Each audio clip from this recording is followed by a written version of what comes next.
welcome to Leaders of Tomorrow Season 10, 10 seasons of empowering you, the entrepreneur, and bringing you the most relevant conversations and the biggest guests and experts to guide you along your journey. I'm Sunanda Jayaseelan.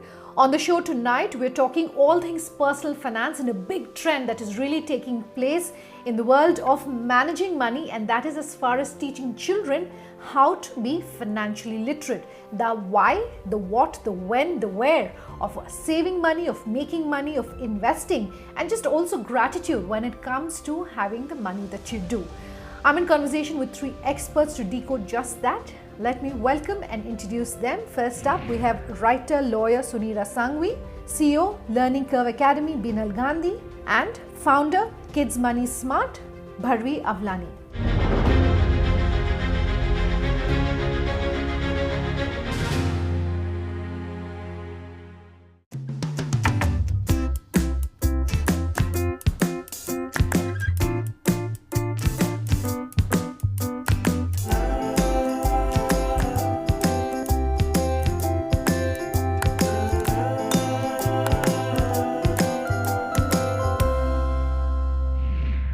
Ladies, thank you so much for taking the time to speak with us here on the Leaders of Tomorrow and talking about something which is very important and something that I know once a year when I'm filing my tax return saying, why didn't we learn all this stuff in school? Why didn't they teach us about money in school? And it's so frustrating.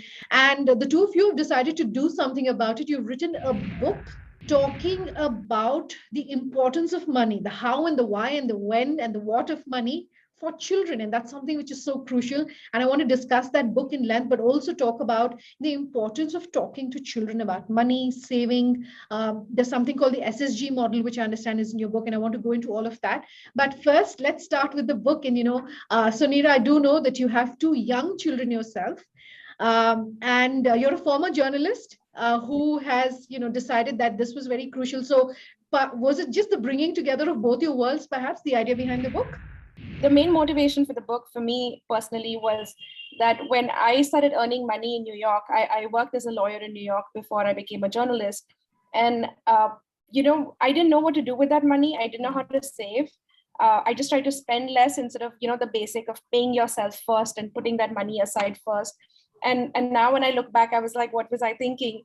But, I didn't know how to save. When I saved money, I didn't know what to do with it.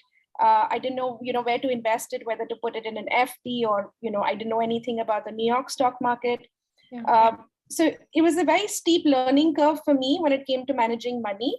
And I didn't want my children to go through the same thing. And the second motivating factor was, I feel like our children grow up with too much. There's too many toys. There's too much of everything, really. We give them the best of everything, and somewhere it becomes like this bubble for them. And I really wanted to raise grounded children, and finance is such a large part of, that keep raising grounded kids. So largely, for these two reasons. Binal, I do know that you've been running a successful program teaching school and college children. Did I get that right? That's about right. Money and finance and investing and everything, called the Finance Gym. So, talk a little bit to our viewers about what really that program is, where the idea for that came about, and also your own involvement in association as the co-author of this book. The Finance Gym program, through this program, it's a gamified program, and we work with college and school students, teaching them about the importance of starting early and teaching them how to invest for the long term. Yeah. And, with kids, it's very difficult, especially school-age children, for them to understand what money is all about and to even relate to some of this. So we do this entirely through games, and they're having a lot of fun while they are also learning about money and its role in their lives. Through this program, I've interacted with thousands of college students also. And one of the things that I've noticed is that the students who understand the importance of managing their money, they all come from households where curiosity about money was encouraged, where money-related habits have been, inculcated from a very young age. So it's really important. And that was one of my biggest motivation for writing this book, is to encourage parents across the country to start their children early on their financial education journey. If there is one reason that you want for the viewers of this interview to know about why you need to start talking to children early enough about money? One reason, perhaps, that you could pick of the various that you've gone through in the book, what would that be? So, Neera, let me come to you first. Why should you be talking to them about money? There's studies out there that shows that money-related habits in children start and form as early as age 7 or 8. So your child's ability to delay gratification, to their propensity to save, all of these things that affect their finances later on in life, when they're 30 or 40, actually form at age 7 or 8. So, and it's not always about money, right? So when I talk about delayed gratification, it's your child asking for a second chocolate and you giving in, and you think it's not a big deal later on in life, but these are the things that actually matter, and that will actually affect their credit score, the likelihood that they've paid off their home, the amount of savings that they have at maybe age 30 or 40. So that's why that's the biggest reason that we say start young and start as soon as you can. So how young does one start? And Binal, this question is to you, but Sunira, you could pitch in as well. You're talking about college and school students, but could you perhaps start even earlier? Is that possible? Yeah, as Sunira said, some of these habits actually start forming at a very early as age 6. Okay. And our approach to money should be very holistic. And there are a lot of things that we can do with even 6-year-olds and 7-year-olds. So, for example, one of a very important habit is delaying gratification. And, whereas in this age of instant gratification, where everyone's getting things almost immediately, we want to teach our kids to learn to wait. We want to teach them, sometimes that we'll say no, so they may not get everything that they need. So we can certainly start with that. 2, giving them a little bit of money so that they get some practical experience, even as early as 6 and 7 is really great. It doesn't need to be a big amount, very small amount, 50 rupees, just so that they learn how to handle it, how to take change, as they're learning addition and subtraction in school. And a third very important thing that we could be doing with our children is teaching them gratitude. So, and again, this comes to the holistic approach towards money. So where in this age of consumerism, we're constantly being bombarded with these messages, right? Telling us that we need to buy things, we need to have more of everything, but it's really important to focus on what we have. And gratitude is a great exercise to do that. And that's something you can start very earlier on with your children. I want to go back to the title of the book, Piggy Bank. To portfolio. And is it important then to literally have a piggy bank that you start your children off with? How do you perhaps do that? What do you suggest, Sunira? Do you have any ideas and tips for our viewers? Absolutely. So, like we mentioned, we highly recommend that, you start children on this process as early as age 6. By the time they're in grade 1, they understand the concept of money. So start giving pocket money. One of my favorite lines from the book is, you can't teach football without a ball.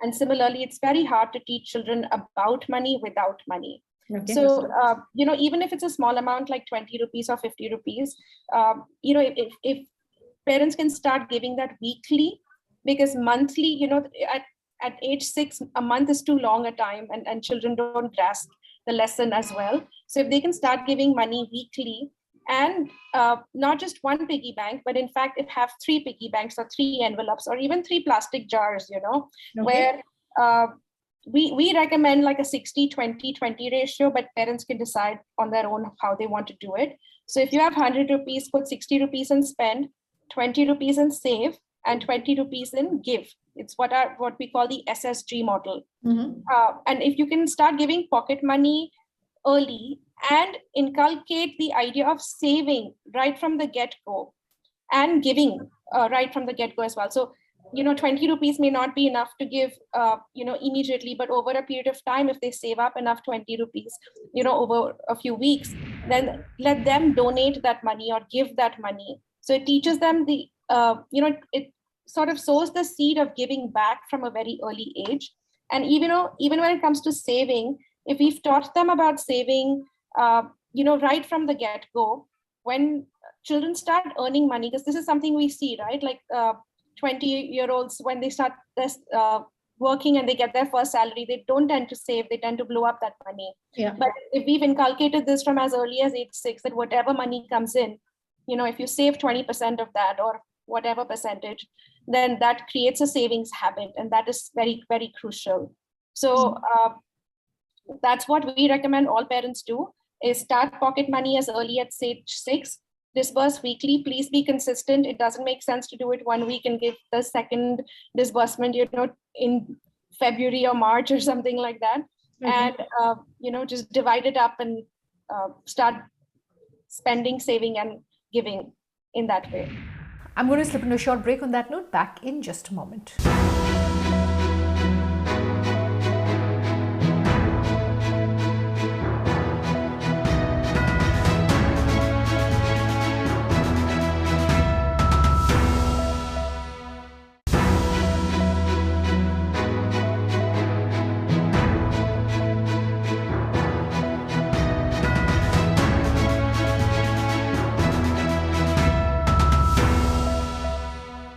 Welcome back with us here on Leaders of Tomorrow, and tonight we're talking about a trend in the world of personal finance. When it comes to managing your money, you should also be teaching your children what it means to be money smart and financially savvy, and that's exactly what our guests are talking about all of today. I'm in conversation in this next interview with Bharvi Avlani. She is the founder of Kids Money Smart.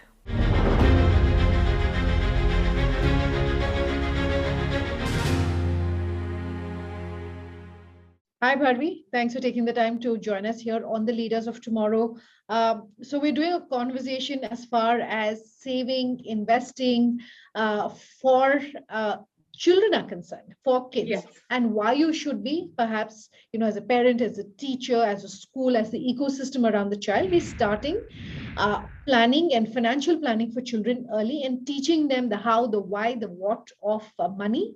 And before we come into all of that and saying what age should you start, etc., I want to take a step back and ask you to really talk about your association and why you decided to come up with the program that you run. It's a successful program that you run for children, teaching them financial tips. It's called Money Smart by Bharvi. Yes. Where did the idea of that come about? And then we can come and talk about the program.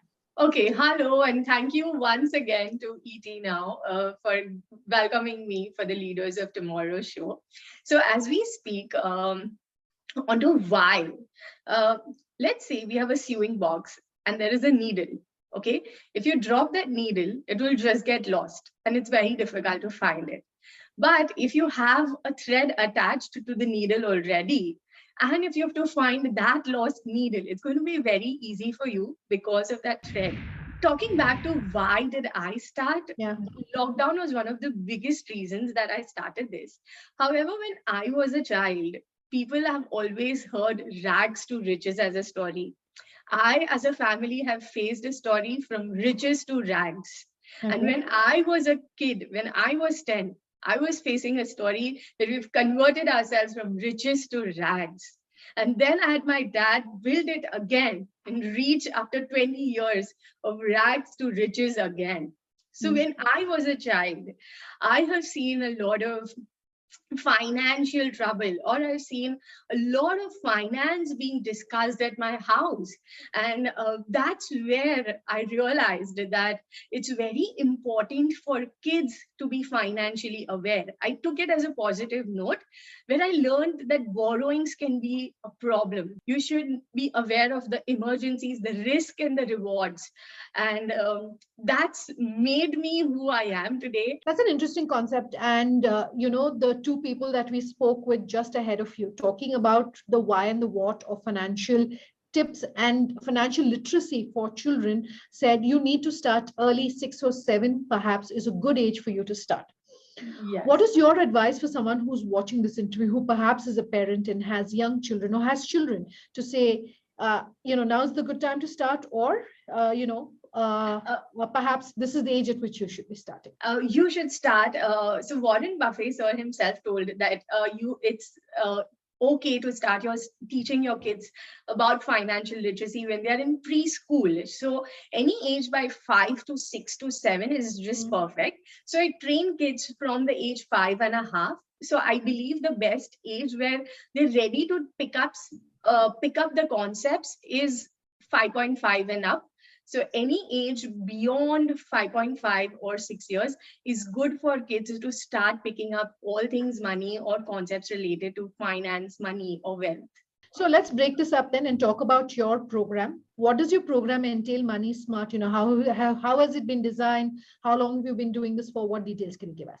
So I've been doing this course for over 1.5 years now. I've had 1,000 plus kids who've done this workshop and this program. So I do workshops 3 to 4 times a month where people can just try about how the program is going to be if you're not sure whether you want to start with your kid and is this the right age. Sure. Post that, I also have the fixed 10 session program, which is age specific. So there are kids who are going to be 6 to 8 years in one batch, 8 to 12 years in another, and 12 to 15 in the third batch. Sure. So it's a program where the younger ones will learn more about money recognition. They learn more about spending, saving concepts. 8 to 12 years get an idea about all things earning, spending, saving, and an idea about what investing is. And budgeting is something that is started off at the age 8 to 12. Sure. 12 to 15 years old, as kids learn all things investing, what is risk, reward, liquidity, and learn why should you invest, inflation, and get a hands-on on how to budget their money and start making money. So two interesting things that you said, managing your money and start making money. So Yes. when you're saying managing money, are you recommending that parents give some sort of pocket money to children? How do they go about that? Because we are born Indians, we are not raised with a concept of pocket money, or we Yeah. are not okay seeing our kids do some work for us and we paying them. However, we start inculcating these habits if possible, or just trying to take them to help us into something and pay them. But I always make sure that there are few activities which are considered as duties. So even if they clean their bed, you don't pay them because it's their duty. Above all, if they do something like winding up their toys or helping up set the dinner table, and Yeah. that wasn't their duty, but that's when you start paying them. When we start discussing about managing money, there are Yeah. 3 things before which the kid needs to know. Mhm. So we've always been told, paisa rakh lo, paisa rakh lo. But there are 3 important words that the kids need to know. One is, what is money? And making money is a part of, okay, money. Yeah. Then there is something which is called as finances. Doing anything with that money is called as finances. And what you do out of that finances helps you build wealth. If the kids know the difference between what are the words money, finance, and wealth, it makes easier for them to convert that making money into managing money. Now, coming to your question on to why should they learn how to manage money, give them an option that you have to set a goal, how to create a goal, how to budget, look up at what you're going to be needing and what you're going to be wanting. And remember, is that something you should know is why to save. You just don't save. You save it for a few reasons. Like, let's say it's an emergency that you're saving up for, or a future goal that you're saving up for, or you're saving up just because it makes you happy. So once they know why are they saving, they know how to set up a goal and they know how to budget, it's going to be very easy for them to spend or save of all the money that they have made. So, Bharvi, I want to ask you, what do you have a typical sort of socio-economic class of children who are signing up for your classes? And how can we make financial literacy then something that becomes routine for all children, whether you're in India, whether you're in Bharat, whether you're in urban India, rural India, it doesn't matter where you're coming from. How do you ensure it becomes more widespread? I love this question. So at the start, when I launched this program, yes, I could see people who are from a particular strata who were just enrolling, like only specific parts of even Mumbai who were enrolling, or specific parts from India. However, as the word spread, that it's not about making money, managing money, it's about just making your kids aware about all concepts related to money, finance, wealth. I started having kids from all over India, like Siliguri, Guwahati, Visakhapatnam, Jalandhar, Ludhiana, and you name it all. So now, as the word spreads, I have kids from all stratas and not specific to one. So that's a win-win. But for the first 6 months, yes, I did face an issue that I had only a particular class of people who were just doing this class. Sure. But later it started changing as the trend, as the years went by. So do you, just like education has to be a collaborative effort between the parents and the schools and the teachers, financial literacy as well, would you agree, has to be something that's done by the extended family, the teachers, etc., or is it, something that the parents then have to take the children through? Okay, so I have read a lot of articles, and Aditya Thackeray, who is a part of Mumbai, also said in a post that he did yesterday on Instagram, saying that we are trying to put financial literacy into the curriculum of schools all over Maharashtra. Okay. So I think it's going to be a collaborative way. If your parents are going to have a approach where they are okay discussing their finances, okay discussing a part of their budgets with the kids, okay helping kids set up goals. So we have seen kids who are parents who are so overwhelmed that sometimes if the kid says, I want to buy that, they'll just buy it so that the kid stops crying. So maybe the parent can sit with them, set a goal, help them decide what's the smart goal, and then get going. And in that case, they will just be supporting the child be better at finance. So since we are talking about collaborative efforts, it also has to be an effort between the child and the parents. And how do you recommend, by way of closing comments, Bharvi, that this process and this journey get started? So most of us are aware of a game. Let's say it's a Jenga. We build up bricks on bricks, and then if you remove a brick, then you have to start getting that brick aligned so nothing falls off. In a similar way, parents can just add one more brick of financial literacy to all the other 100 classes that they're doing with their kids. So parents at the moment are firstly considering financial literacy discussion as a taboo, and second, even if they don't consider it as a taboo or they are ignoring the topic because they are busy with other activities, they are busy doing something. But you should just do this 10 sessions, or you just read a book about it and get going. Then the other building blocks will be built on their own. It's not that because they are doing something, you don't let this base come in. You don't have to put much effort. You just lay one base, the rest of the base is going to flow for them. So I would request parents to just give it a little more focus, and that's where they'll sail through smooth. Thank you so much for your time here on the show, Bharvi. Thank you so much for having me. Thank you. That's all we could manage to pack into this episode as far as this big trend in the world of personal finance is concerned about making your kids money smart. For tonight is a wrap, but we have much more coming up next week where we're going to continue talking about this trend and this topic. Thank you so much for watching. Have a good night.